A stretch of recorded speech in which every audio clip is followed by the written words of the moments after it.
ciidamada kumaantooska Soomaaliya ayaa gubay gaari xamuul ah ee saarnaayeen walxaha qarxa.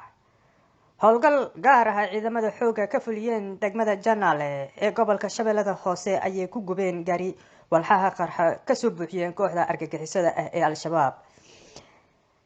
Gaarigan xamuulka ah waxay ku doonayeen inay ku soo weeraraan gudaha magaalada Janaale. ciidamada oo aad u fajigan ayaa helay xogta gaarigan oo cadawgu doonaya in ay ku soo weeraraan magaalada. waxa ayna sameeyeen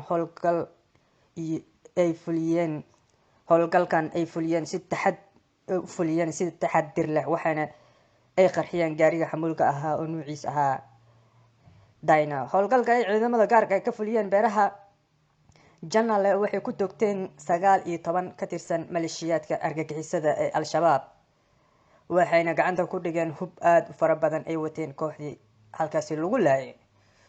Wariyegeedii oo ku sugan deegaanka Janaale ayaa soo sheegay in ciidamada kumaantooska Soomaaliya ilaa iminka sameeyeen howlgallo qorsheysan oo lagu dilay horjoogayaal waaweyn oo ka tirsanaa kooxda Al-Shabaab iyo maleeshiyaad ku dhuumalaysanayay degmada Janaale iyo hareeraheeda, loogana hortagay weeraro gaadmo ah ay doonayeen inay la beegsadaan ciidamada xoogga dalka Soomaaliya.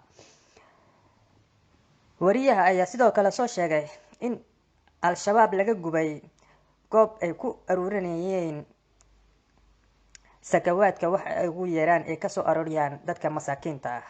wixii warar ay ku soo kordha kala soco madadaalo cusub. Subscribe na saar mahadsanid.